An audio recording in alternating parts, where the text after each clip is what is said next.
It's another beautiful day out there. I wonder who's around to do art today. Maybe everyone's outside sunbathing.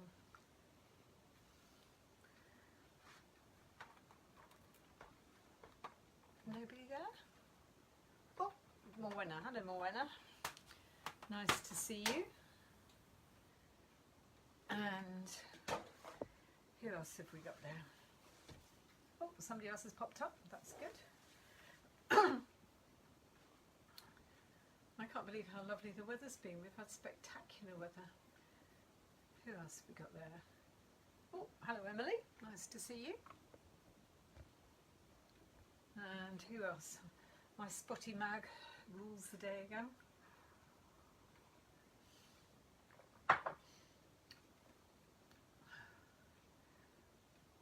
So I've just been very lucky. I've been down to the post and got lots of cards and that starting to arrive, so that's nice. And I had some flowers yesterday as well, so I think nice sunshine as well, so it's all good. Who else have we got there today? Emily. We've got Morwenna. I think I asked you before, but where are you from, Morwenna? Are you from Bodmin? Is that right? It's a brilliant name, very Cornish name. Who else have we got there?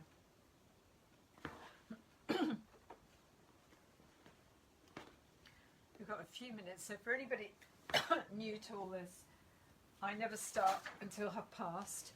I just come on a bit early just so that everybody knows that I'm here. And a bit of a chance to talk about what I do. Excuse me. I've been teaching a lady this morning for 3 hours doing perspective. And so that's all rules of distance, of colour, of how to get people to know where to look, to know what height you are on the cliffs, how far away things are, all sorts of things. It's actually really, really interesting. It frightens everyone, but when you learn it properly, it's really interesting stuff. And later on this afternoon, I'm teaching a teenage boy up in London, and then I'm teaching you guys now. And then I've got another lady in between that as well. So if anyone's interested in the private lessons, they're always available. I'm happy to do shorter ones for you if you're worried about the price of doing the whole length of it. But if you look on the reviews about me, you'll see that even people who've done the odd half hour have just gone away with so much knowledge and realising how they've held themselves up a bit. So that's always an option as well. And just quickly through this, the specialist lessons I do, 3-hour progress, 10-year-old girl not copying. The school couldn't believe how much she improved. She could draw anything to that level after the 3 hours. 3 hours on perspective, which is usually a walk on the beach, but obviously this morning I couldn't do it that way. I went into lots of videos and photos of the beach yesterday. 3 hours on paint and brush technique, generic to all mediums, and then using all that knowledge, 5 lesson progress, 90-year-old stroke victim, 4 lesson progress, 50-year-old German lady, 3 lesson progress, 40-year-old Sri Lankan man, and I've worked with all sorts of big organisations like UK Sport, Discovery Channel, Neuroscience, Oxford University, banks, law firms, you name it, because it's all about art, but it's about people getting to use their eyes better and actually understand what they're seeing and using the right skill sets. So there's all of that. If you're at all interested in on any level, I do public speaking as well. And my son and I have actually been doing birthday parties, a mixture of art from me in Cornwall. And James is in Sydney, Australia, and he's an international juggler. So he does half in the party and juggling, and I do half of it art and things to do with art. So there's another option. Anyway, I think we're nearly at past, so I shall begin. Please like and share this even right now, because that will take it out to a wider audience.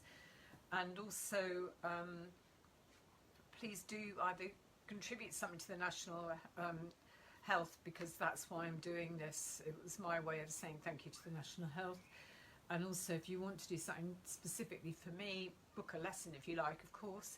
But you can always just put a nice comment about my teaching methods on Facebook or on my TripAdvisor, which is Art at the Beach Newquay, because that's really good for me. It gets me some advertising. So anything like that would be lovely. Obviously, that's completely at your discretion, though.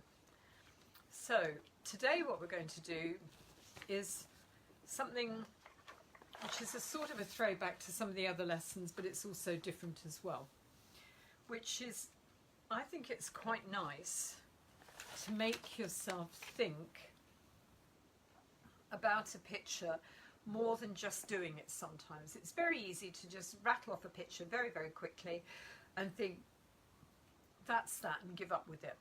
Whereas in fact, we can learn an awful lot more if we break that picture down.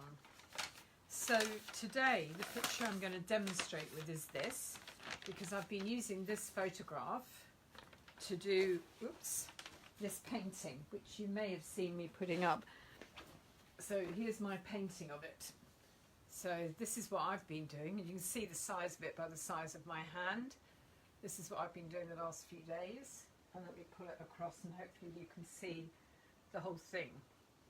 So that's what I've been up to. But that all came from this photograph, because at that point I wasn't able to go to the beach to do it. So hopefully next week I might just go out and paint on a beach. But what happens is generally we do one picture straight from whatever it is we've got. And that's all we think to do. And we either like it or we don't, we move on to the next thing. But it's actually really good practice to do it in all different types of styles and different ways. Now, today what I'm doing is I'm going to lay one of these sheets of paper, I said, over in front of this picture. And you don't have to do it using a picture. You can. It's either or. You could either just start with a drawing and then keep reproducing it. But I think it's quite good to have a picture of some sort. If you photocopy it, it might be easier to trace things through from it.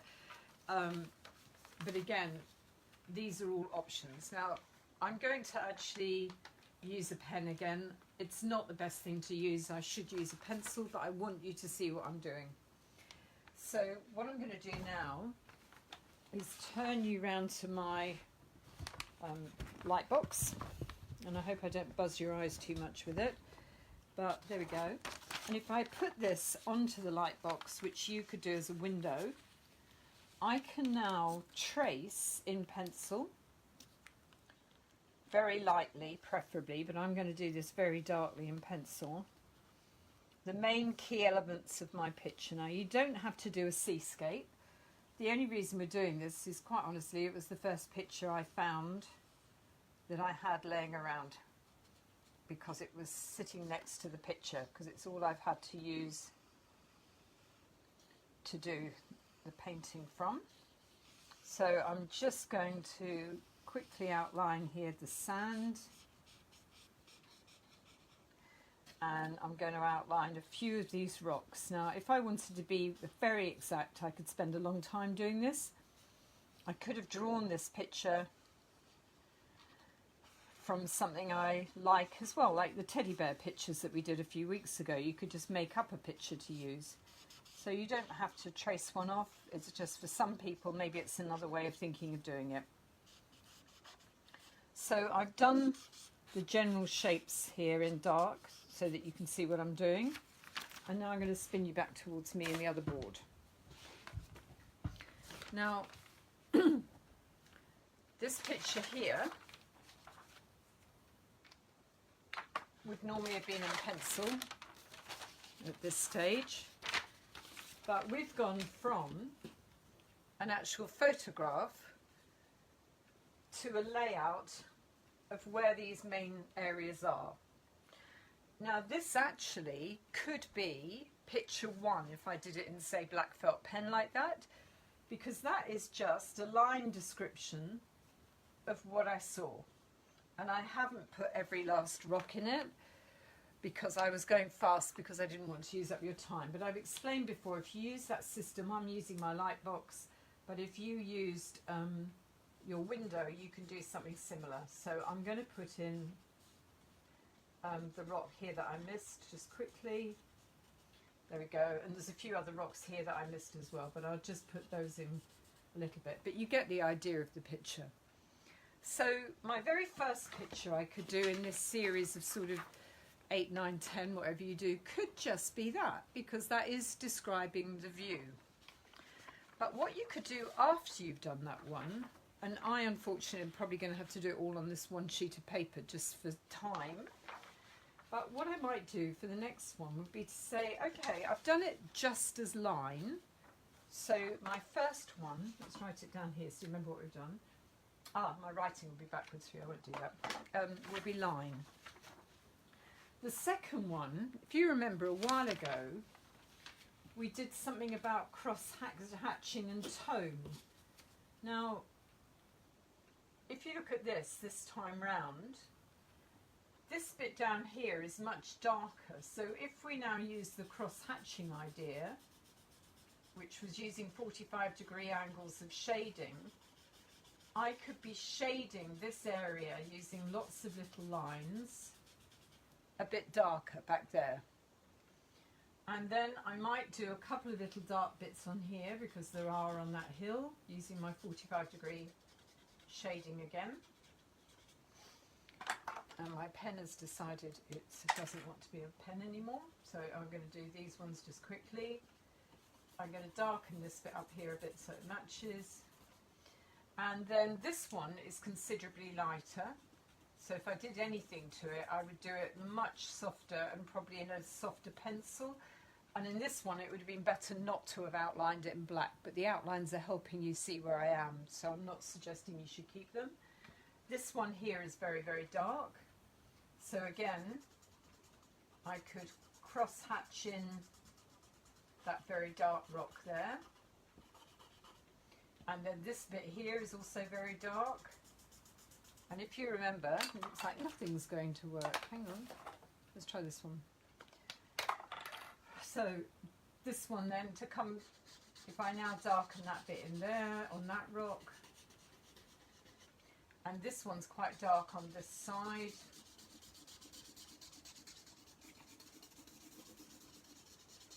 And there's some dark in the water underneath that I might just put some little bits of cross-hatching for. And there's a very dark rock over here.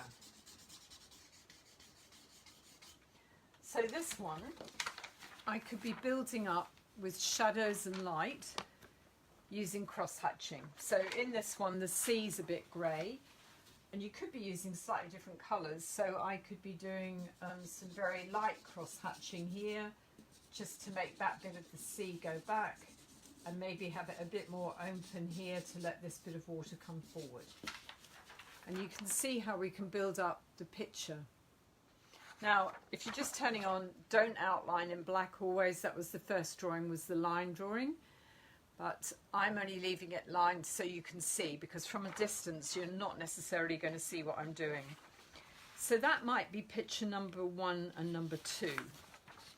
Now, I'm just going to trace through on here this time because I can see the marks, and I'm just quickly going to put these in again. Again, I would be doing this in pencil if I was you. I am only doing it in pen so you can see me on the camera, because I'm worried if I do it too light, you might not see what I'm up to. So here's the big rock at the front, here's the rock over at the side, and then there's a few rocks going back like this again. So here we go again. Now we've got the basics of this picture, and this time I might decide to turn it into colour. And so today I've got some coloured crayons here. So I might decide that I'm going to do the water blue. So I'm doing it very fast. I'm drawing the water horizontally because water falls to a horizontal. So in goes my water blue. And while I'm at it, the sky is only a reflection. Sorry, the water is only a reflection of the sky. So when I'm at it, I'm going to do blue up here in my sky too. And I might decide to do it just a solid block of blue, not making any difference for whether it's forward or back. And then we've got that just as blue this time. And I might decide to do the whole of the headland in the distance a grey blue. I've got one here that looks quite good. And that one might be this grey blue back here. And then this one here that's a bit more forward, I might choose to do a slightly brighter blue, green, sorry, to bring it forward a bit.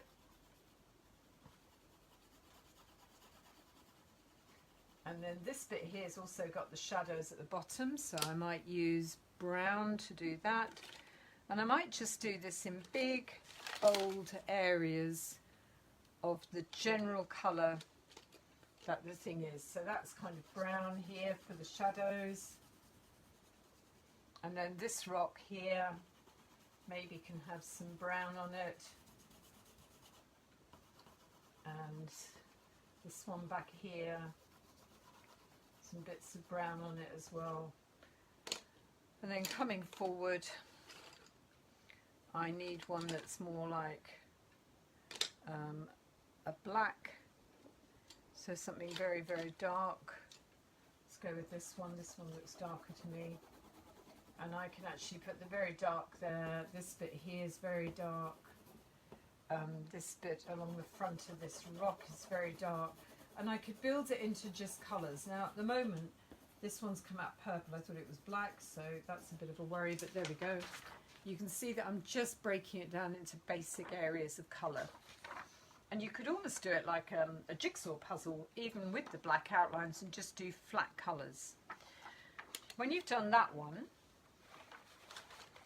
you could then go on to something else, and you might decide this time to show more tonal change.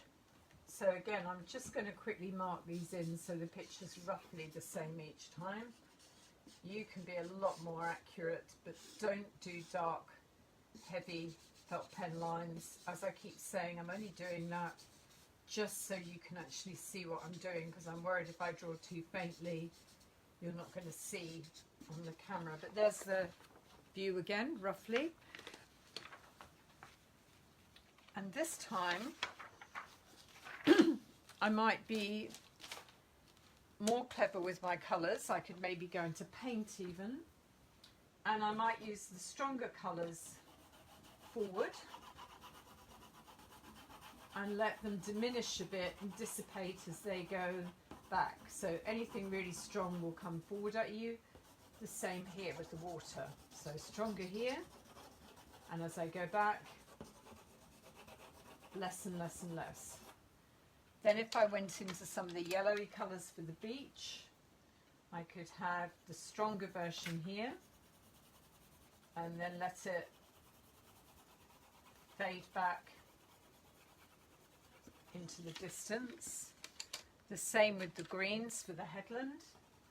Maybe have it a bit darker, and I'm actually using a little bit of the direction of the headland this time, so I'm not colouring backwards and forwards for the sake of it. I'm trying to colour with the direction of the headland, and this one I'm using a bit of green here that's the same, but I want this one a bit stronger because that will bring it forward. So I'm going to put a bit of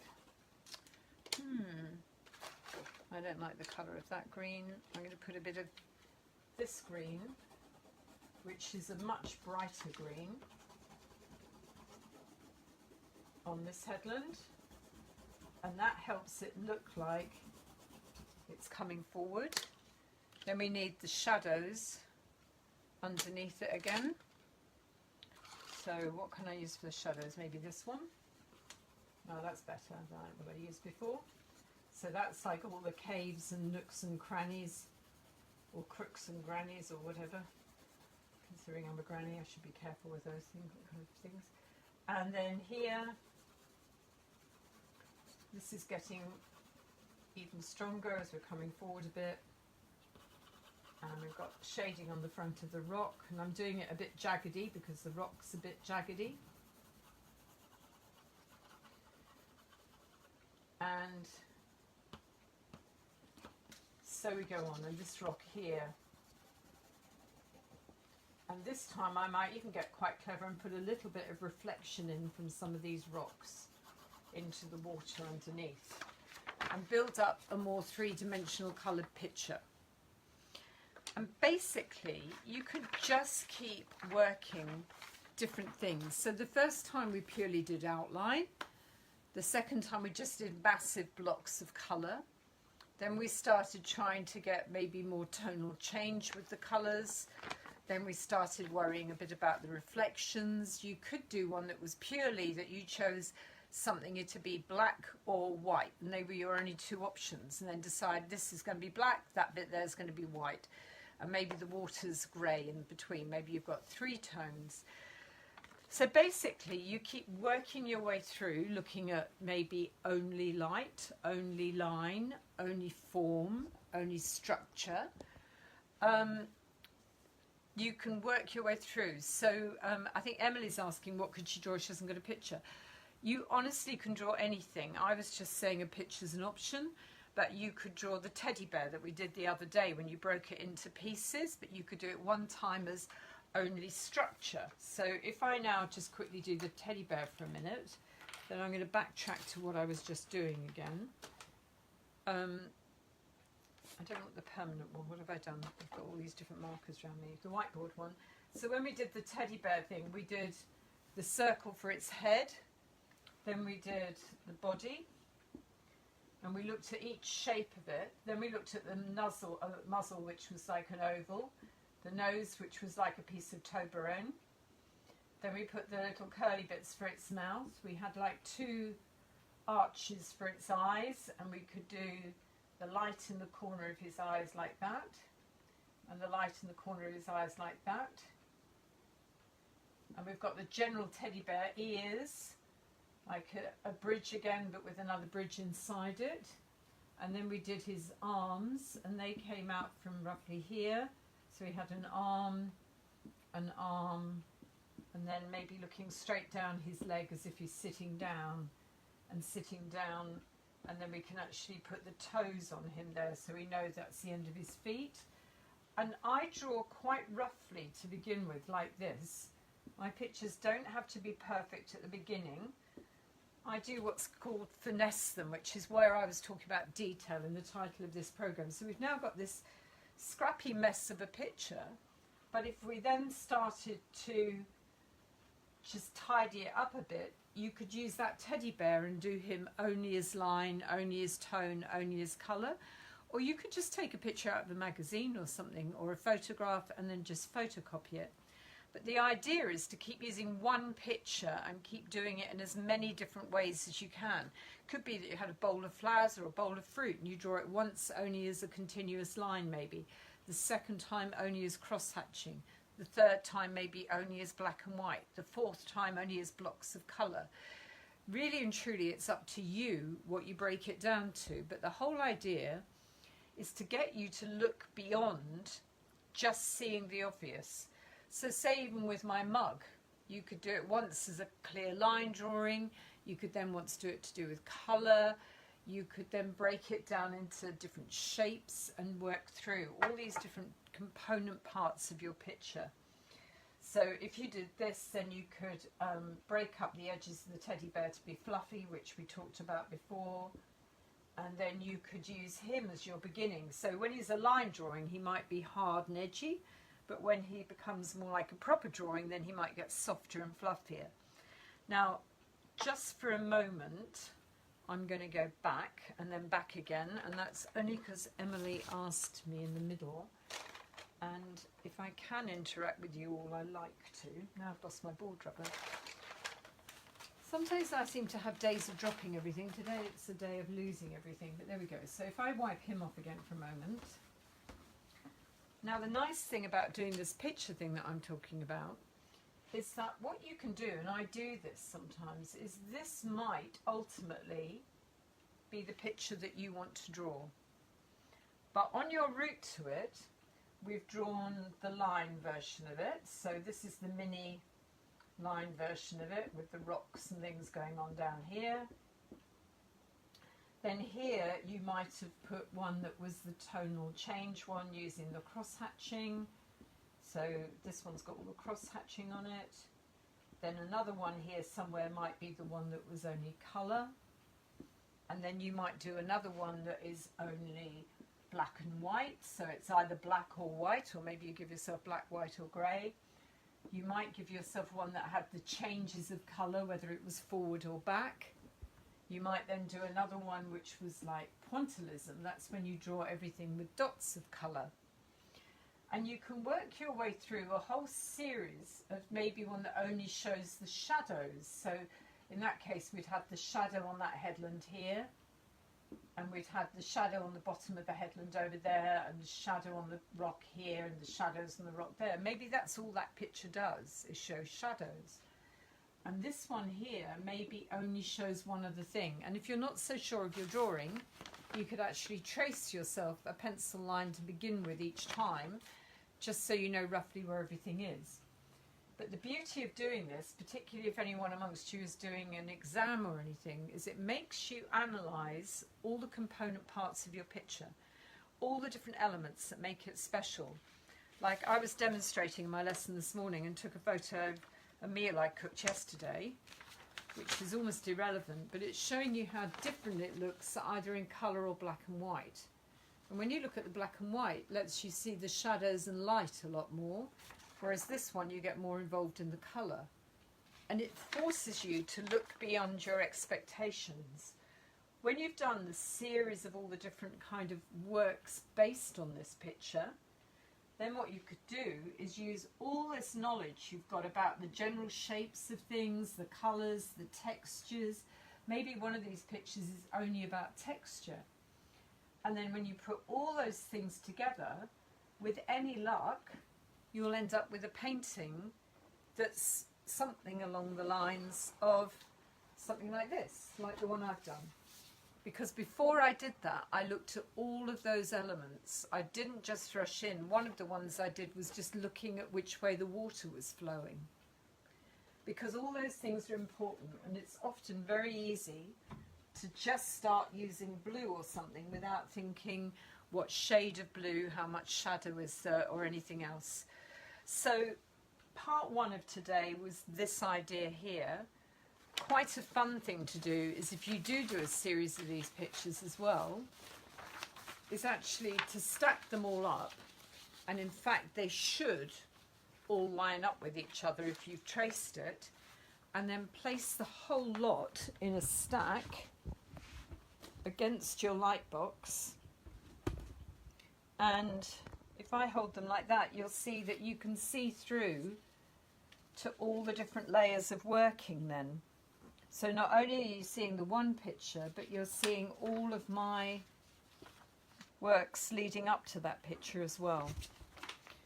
So that's quite nice, because then that gives you almost a perfect picture in the end, but you've divided it into all those bits as you go.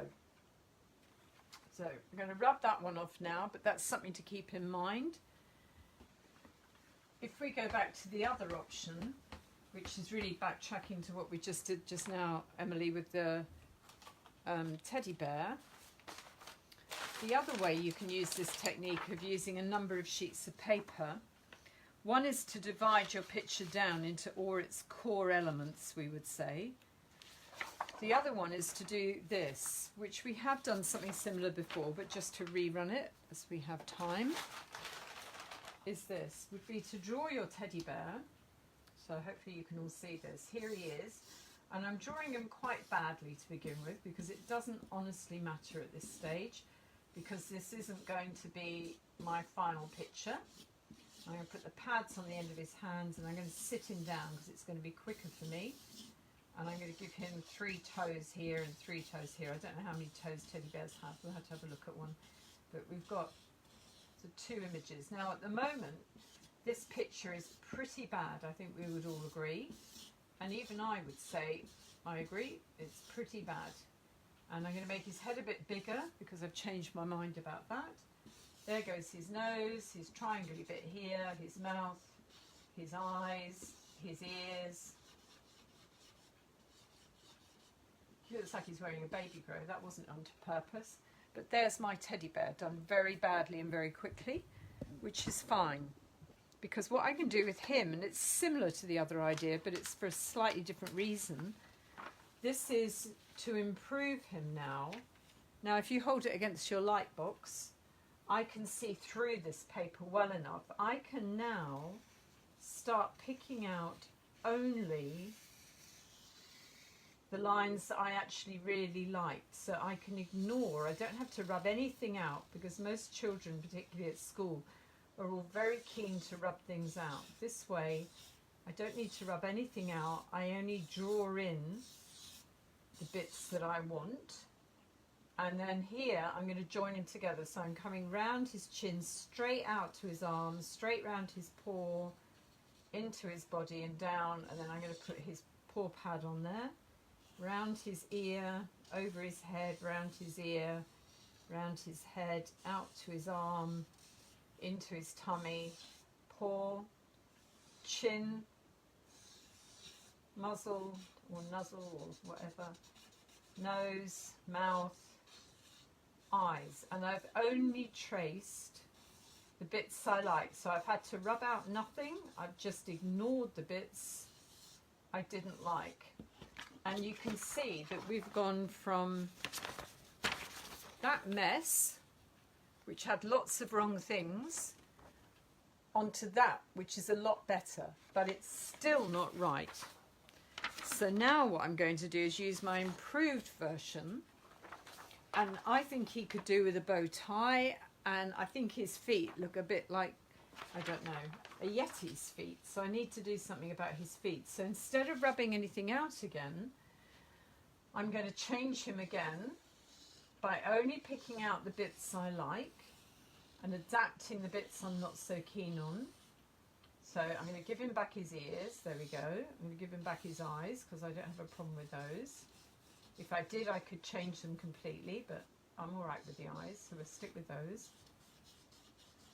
And I'm doing this very quickly again. You could be much more careful than me if you wanted to be, but in some ways the whole beauty of this is you don't have to be that careful, because you can keep changing it. So I'm all right with the head again, but I want to do something about this bow tie, so I'm going to draw that on now, make him look a bit more friendly, and put a couple of little lines on it like that, and put in his arm again and the pad on his arm. But this time I think I'm going to give him some like little finger pads as well there, just to make it a bit more interesting and a bit more like his feet.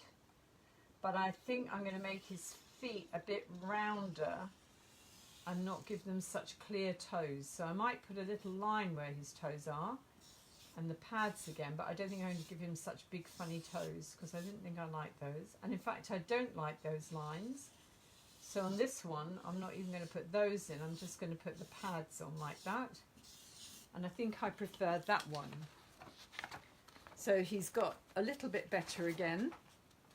His feet are definitely better.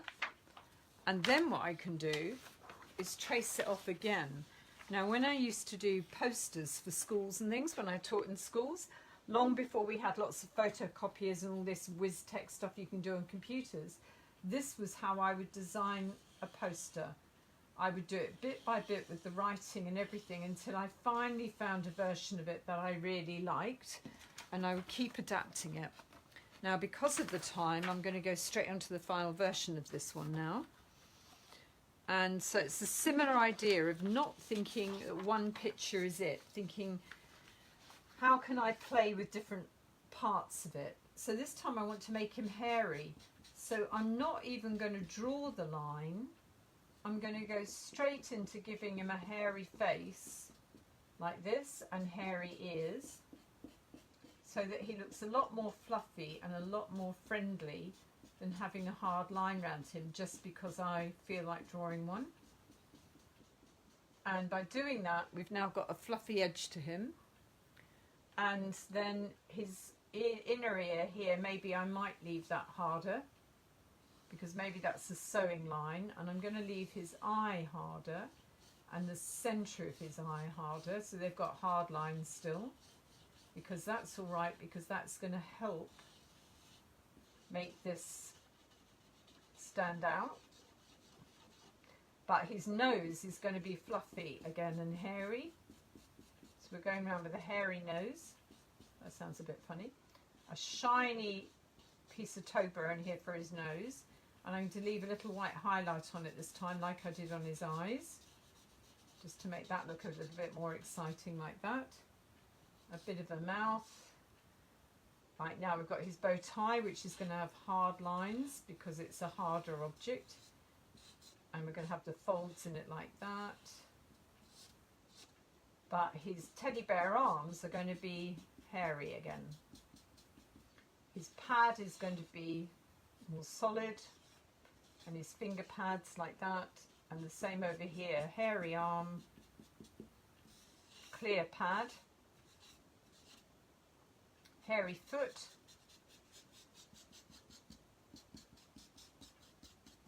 other hairy foot. He's starting to look like a Yeti again. I'm sorry about that. But if I was doing this for real or for an advert or for a design for somebody, I would then just keep working it and working it and working it and adapting it and changing it. I wouldn't spend hours rubbing out.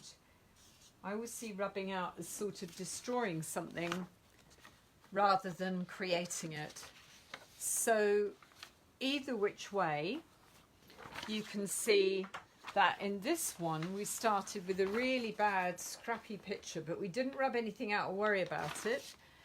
We just started over tracing it and improving it, and then over tracing it and improving it, and then oops, I've dropped it on the floor again.